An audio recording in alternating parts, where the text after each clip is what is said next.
Olá, eu sou Adolfo Neto, professor da UTFPR Curitiba. Este aqui é o Emílias Podcast, Mulheres na Computação. Hoje estamos aqui com Anne Lesinowski, ela é gerente de engenharia de software no iFood, líder técnica, criadora e mentora de carreira em TI. Quem vai entrevistá-la comigo é a professora Maria Cláudia Emer, co-host do Emílias Podcast e coordenadora do projeto Emílias Armação e Bits. Tudo bem, Maria Cláudia? Tudo bem, Adolfo. Tudo jóia. Ansiosa aqui por mais uma entrevista do Emílias. Hoje estamos aqui também com Luísa Gomide, que é aluna de design na UTFPR e voluntária do Emílias Podcast. Tudo bem, Luísa? Oi, tudo bem? Tudo bem com vocês? Tudo jóia. Então, seja bem-vinda ao Emílias Podcast, Anne. Obrigado por ter aceito o nosso convite. Tudo bem? Tudo bem, eu que agradeço o convite. É sempre um prazer estar conversando aí com a comunidade, com projetos legais como o Emílias também.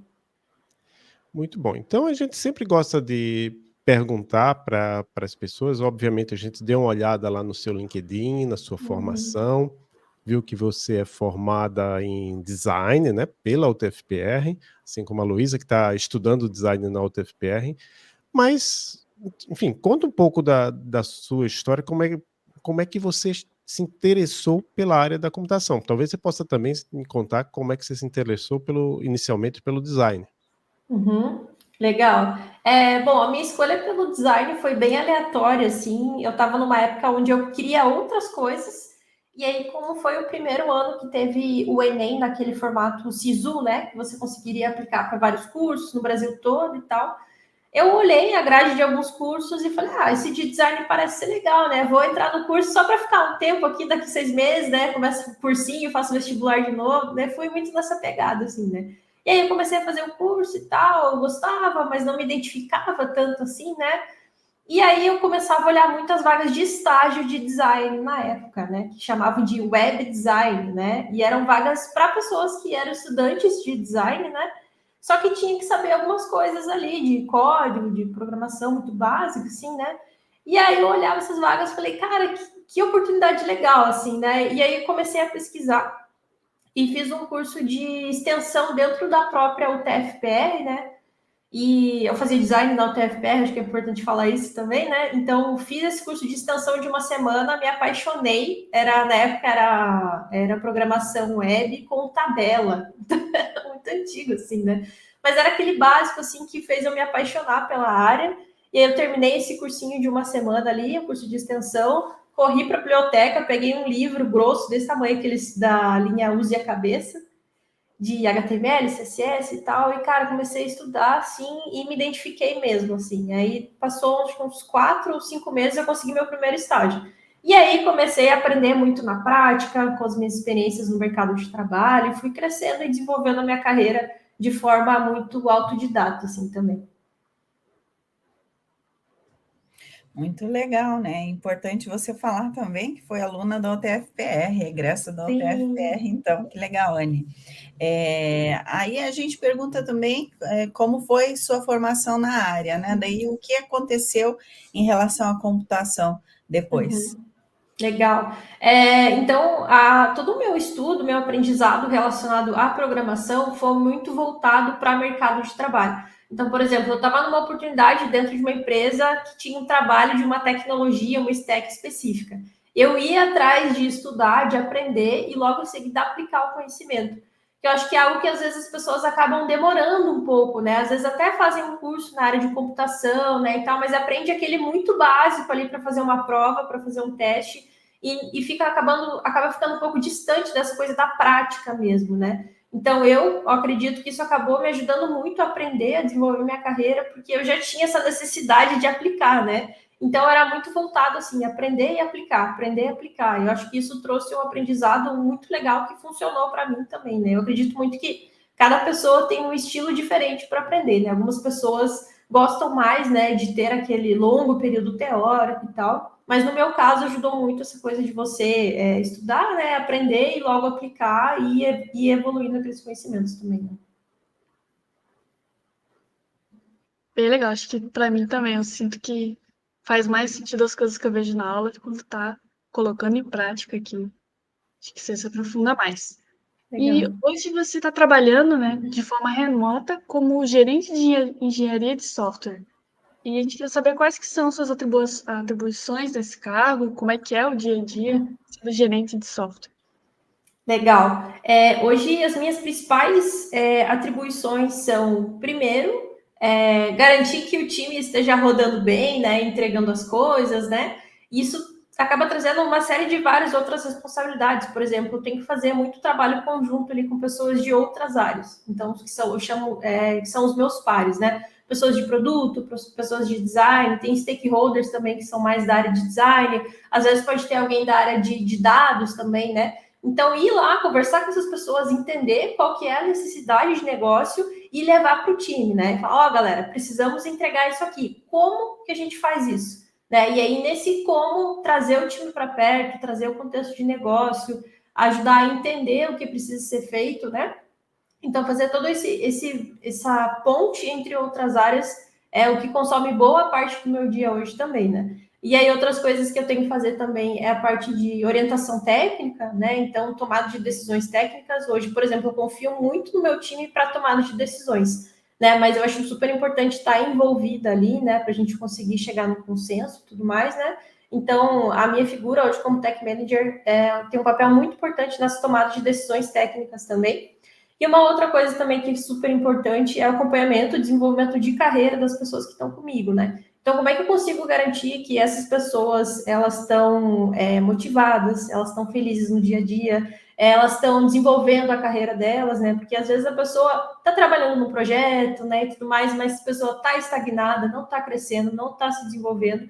Então, o meu papel como líder dessas pessoas também é oferecer meios, encontrar meios para que essas pessoas sigam se desenvolvendo também. Você faz um trabalho lá no Instagram, né? No instagram.com/tech.ane, Ane com 2 N's, né? Ou @techane, tech.ane também. A gente viu que você já tem mais de 50 mil seguidores, né? E Sim. esse seu trabalho, pelo que eu entendi, assim, do pouco que eu consegui ver, tem bastante conteúdo lá, é mais no sentido de ajudar outras pessoas a encontrarem vagas em tecnologia da informação. Como é que surgiu essa ideia de você fazer isso, fazer esse trabalho, as pessoas já te procuravam para isso, e aí você decidiu transformar isso numa atividade? Sim, foi muito ao acaso, né? Acho que começou durante a pandemia, fazia uns 2 anos e meio já. Então, aquela coisa de pandemia, né? Tá todo mundo em casa, com tempo livre, não tem muito o que fazer. Eu falei, cara, preciso fazer alguma coisa da minha vida, né? E aí comecei o projeto ali, muito com a ideia de compartilhar minha trajetória, mostrar como era o dia a dia, né? Mas eu acredito que pelo fato de eu já ter um tempo legal, na época eu tinha mais de 10 anos já de experiência na área, né?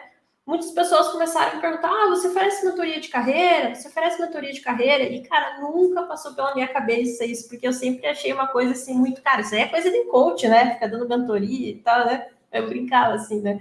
Só que aí as pessoas começaram a me procurar, e aí eu falei, cara, realmente dá para eu, né, ajudar um pouco mais de perto as pessoas, porque às vezes a criação de conteúdo é uma coisa que eu gosto muito de fazer, mas acaba sendo uma coisa muito rasa, às vezes, assim, né?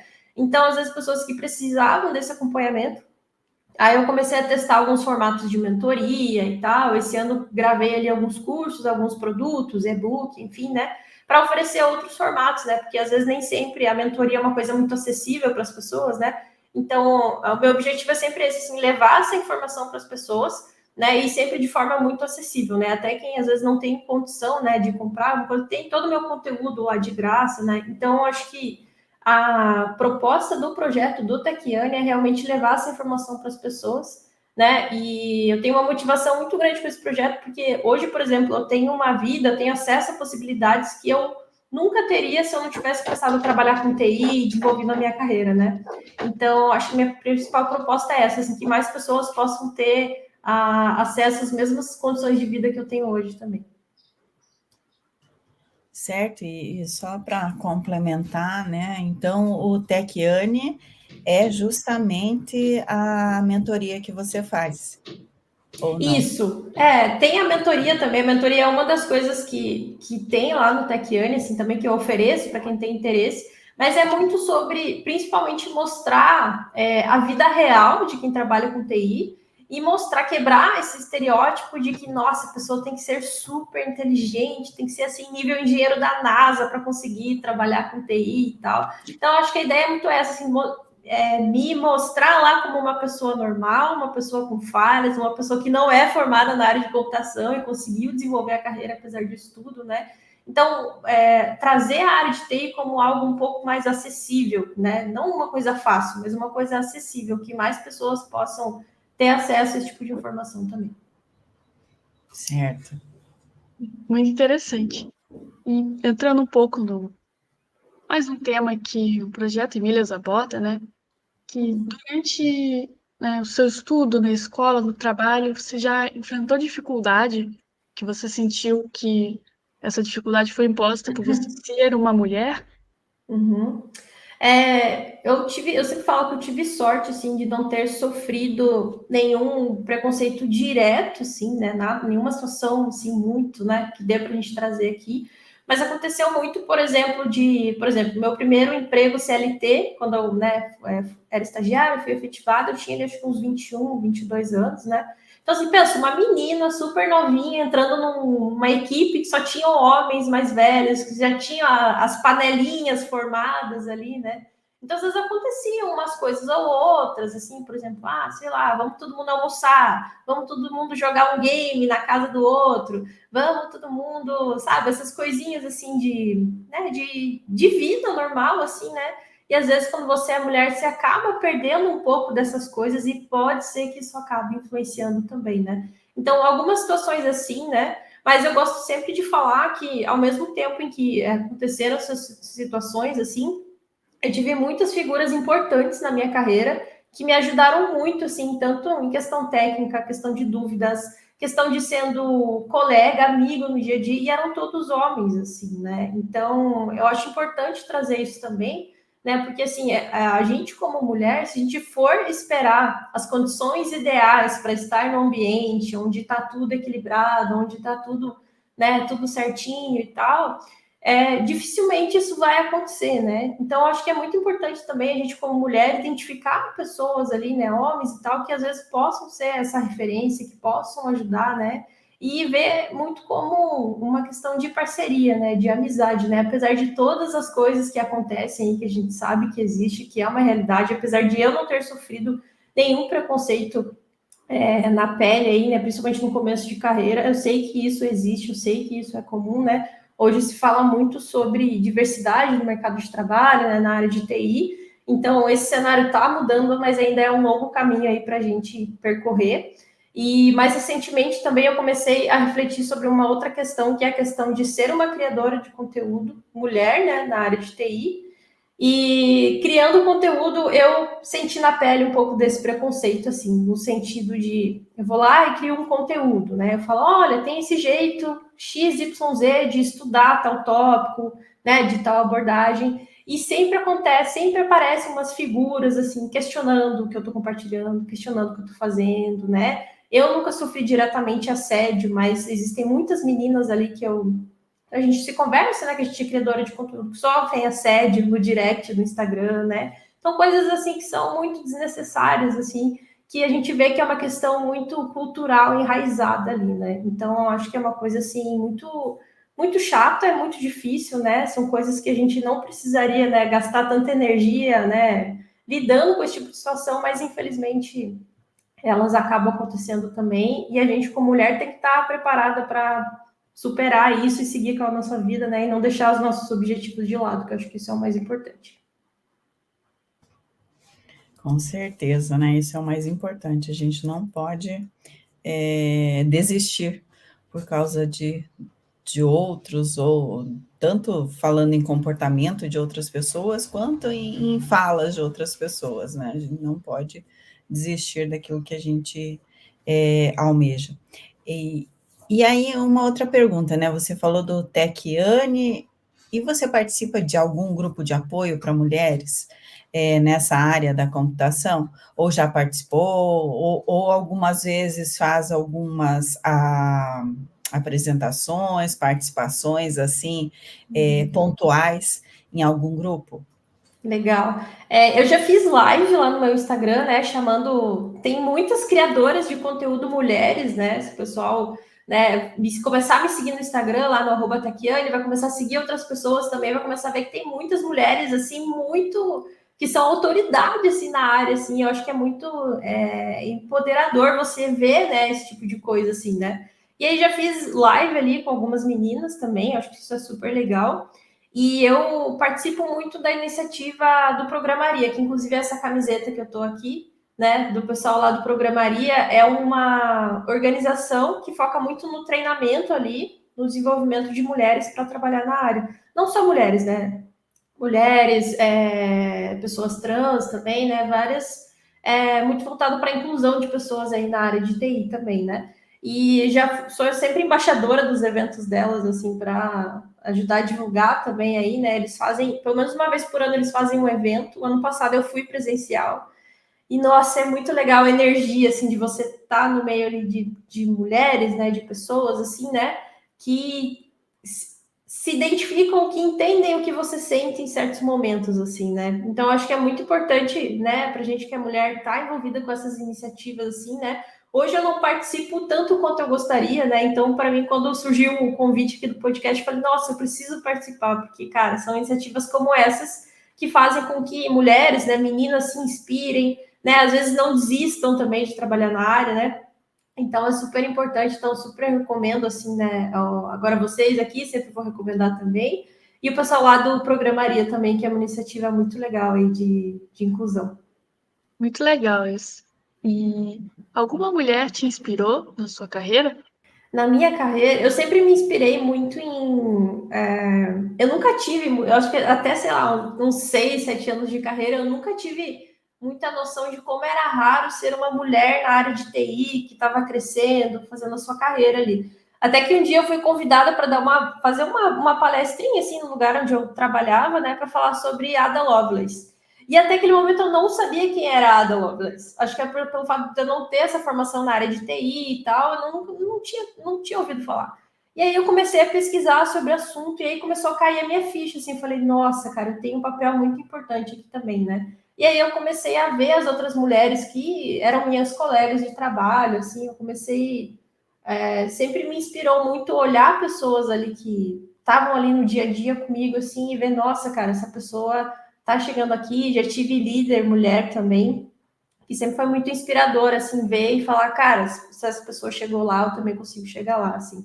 Então, eu sempre me inspirei muito em mulheres que estavam no meu dia a dia, assim, também. Professoras também, né, eu tive a professora Marília, que é aí da UTFPR também, né, ela foi minha co-orientadora no TCC e minha orientadora no mestrado, né. A professora Maria também, que participou da banca do meu mestrado ali também, da dissertação. Então, nossa, ver essas mulheres, assim, que são referência, que desenvolveram uma carreira ali, cara, para mim também é muito legal, muito inspirador, assim. Acho que tem vários nomes aí famosos que a gente poderia falar também, né?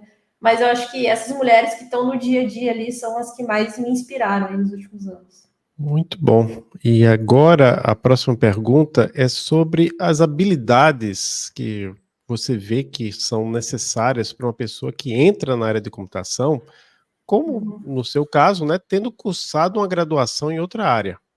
Uhum. Essa pergunta é boa, hein? Eu acho que eu sempre oriento as pessoas, assim, que querem saber isso, a olharem muito para mercado, assim, né? Porque acho que tem alguns conhecimentos básicos que a pessoa tem que ter, por exemplo, lógica de programação, algoritmos, né? Essas coisas, assim, são muito básicas, né? E a pessoa tem que dominar e não ir direto aprender uma linguagem de programação, né? A gente às vezes até brinca, né? Ah, o Dev JavaScript, o Dev React, né? A pessoa aprende uma stack, um framework, alguma coisa, e só sabe trabalhar com aquilo, né? Se colocar um outro projeto na mão da pessoa, ela não sabe se virar, né? Então, acho que é muito assim, ter essa base ali de conceitos, né, da computação, da programação, são muito importantes. E outra coisa muito importante também é você olhar para o mercado.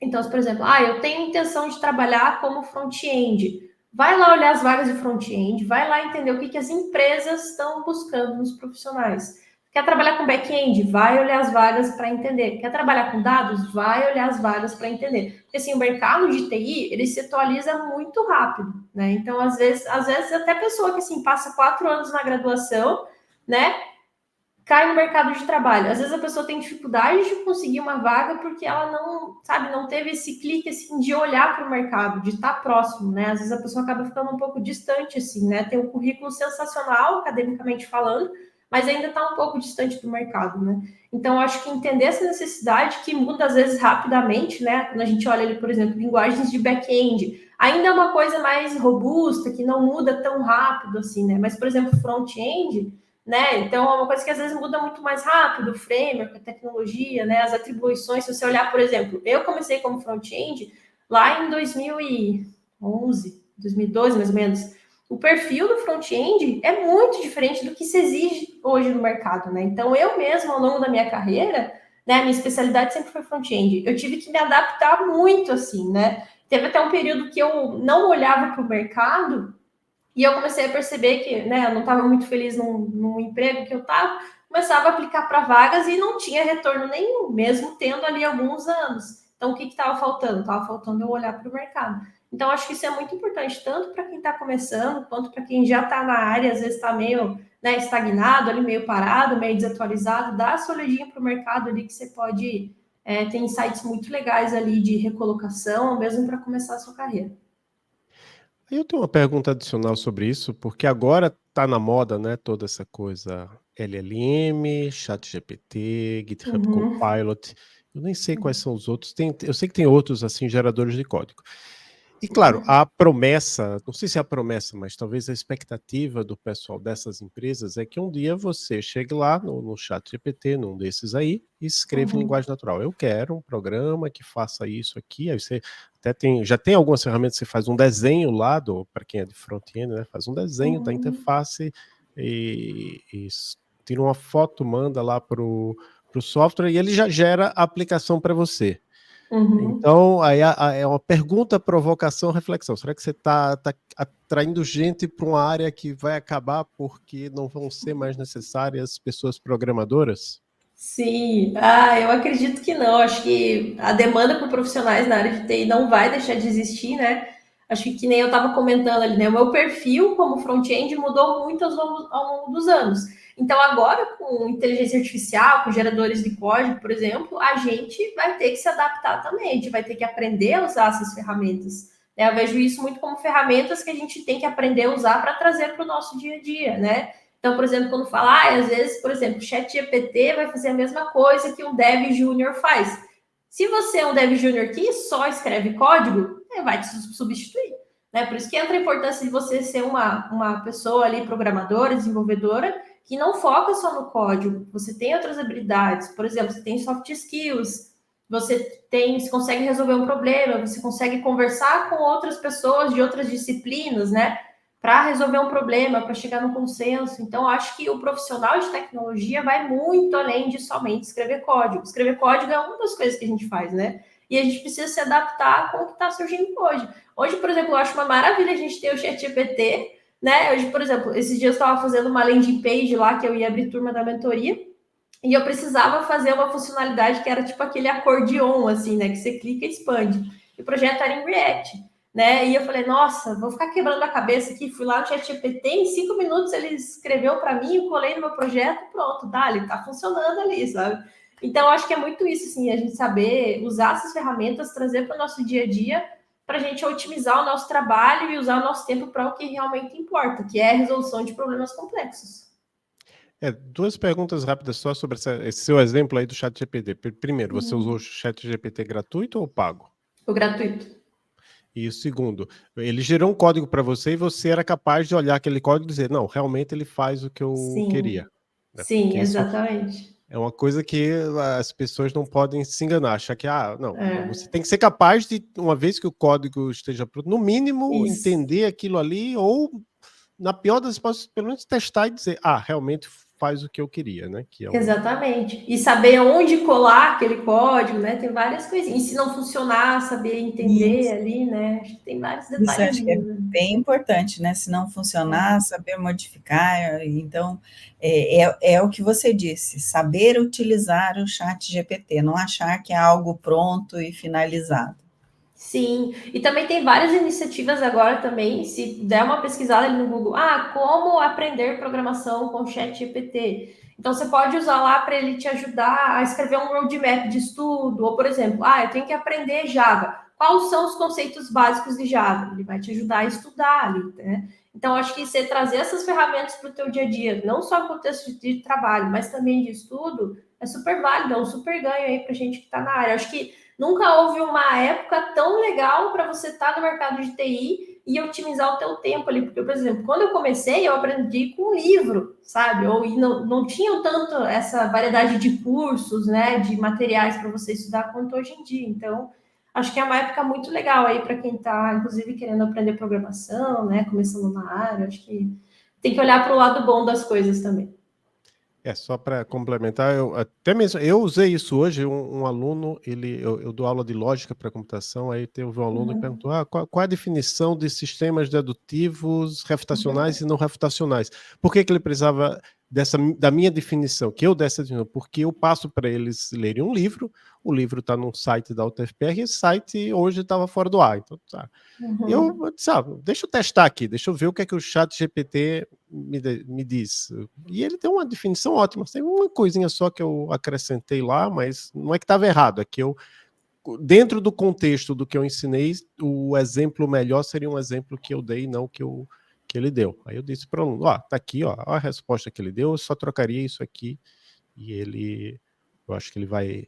É um aluno que está se esforçando bem, eu acho que ele vai bem nessa prova. A prova vai ser depois de amanhã. Bem, para continuar, uma pergunta que a gente sempre faz também para as nossas entrevistadas é o que você diria para meninas mulheres que estejam pensando em seguir carreira na computação? E aí a gente pode pensar também naquelas mulheres que estão mudando de carreira, né? Que de repente essas também te procuram no Techiane. Sim, legal. Quem está em transição de carreira, né, e tudo mais. Eu acredito que hoje é um momento interessante para quem quer entrar, mulheres, né, pessoas, né, que se identificam como, né, mulheres e tal, querem entrar no mercado, porque existem iniciativas, né, para ajudar nesse momento aí de entrada de mercado, né. Acredito que na pandemia estava mais forte ainda, né? Agora deu uma segurada. Acho que no geral o mercado de TI não está contratando tanto quanto há 2 anos atrás, por exemplo, né? Mas ainda assim você vê muitos programas de incentivo, né? Programas de diversidade ali para contratação, para formação de mulheres, né? Então, primeira dica aí para mulheres que querem entrar na área de TI, fiquem de olho nesses programas, nessas oportunidades, né? Façam uso disso, porque são iniciativas muito legais. E também mulheres que já estão no mercado, né? Observem muito o ambiente onde você está trabalhando, para ver se a empresa onde você está tem espaço para discussões de diversidade, né? Tem iniciativas para falar sobre o assunto, né? Entenda se você se sente segura trabalhando no lugar onde você está, né? E se você não se sente tão segura, tente entender por quê, né? Busque ajuda do pessoal, né? De people, de RH, enfim, né? Para trazer essa discussão, né? Para que cada vez mais a gente consiga construir esses ambientes saudáveis, né, para nós mulheres, assim, né? Eu acho que a gente, como mulher, não é só esperar que esteja tudo pronto quando a gente entra numa empresa, não, já tem que estar tudo certinho, tudo preparado ali em relação à diversidade. Acho que a gente que é mulher, né, para quem já está na área, a gente tem esse papel também de ajudar a criar esse ambiente saudável também, né? Por exemplo, você é mulher, tá numa empresa que às vezes não tem muitas iniciativas de diversidade, né? Entrou uma outra mulher na sua equipe, o que você vai fazer? Pô, puxa para o seu lado, chega aqui, né? Faz essa amizade, ajuda ali a pessoa, né? Seja essa pessoa que você gostaria de ter tido lá quando você estava começando, né? Eu sempre vejo muito dessa forma, assim. Então, eu acho que esse é o principal recado, assim, para quem está entrando na área. E não tenha medo, tenha coragem. Eu acho que nem eu falei no começo ali, né? A gente nunca vai estar numa situação 100% favorável, né? A gente que é mulher na área de TI, a gente é corajosa, a gente tem que ser corajosa diariamente ali, e é uma construção diária aí para a gente conseguir construir as nossas carreiras aí também. Muito legal. E agora a gente chega no momento que é o momento de indicações. E a gente deixa o espaço aqui, se você quiser indicar, pode ser algum livro, uma série, filme, quadrinho, qualquer coisa, qualquer assunto também, não precisa ser só na sua área. Aqui para os nossos ouvintes, para os ouvintes. Legal.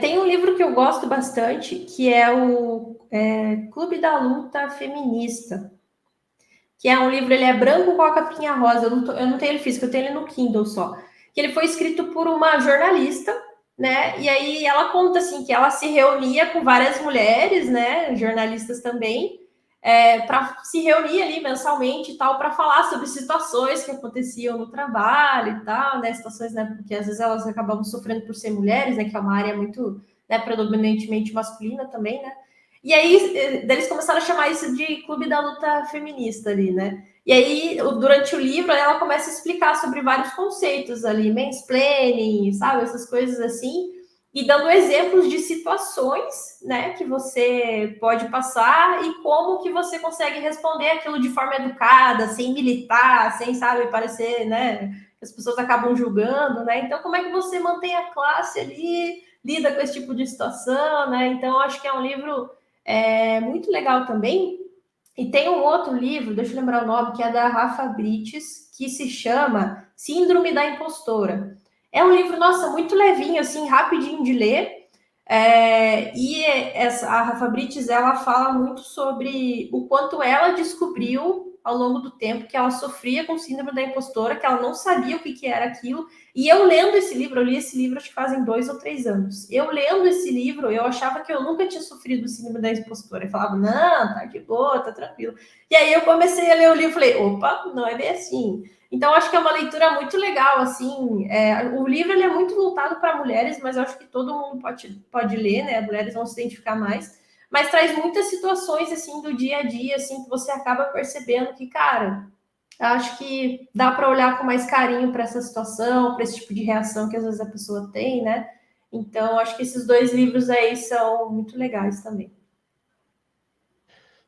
Então, para as pessoas se encontrarem, né, é só ir lá no Techiane, com 2 N's, tech.com.br. Eu acho que lá tem os links para o seu LinkedIn, GitHub, Instagram, YouTube. É isso, Isso. né? Uhum, isso mesmo. Vai lá no meu site ou segue direto lá no Instagram, @techiane, que lá também vai ter o link do meu LinkedIn, tudo certinho. E aí, quem quiser ficar à vontade de mandar mensagem também vai ser muito bem-vindo para trocar ideias. Certo, então, fiquei muito feliz de entrevistar você, Anne. Acho que mais uma oportunidade de estar aí conversando com você, né? E agradeço muito a sua presença aqui. Assim, a gente chega ao fim de mais um episódio do Emílias Podcast.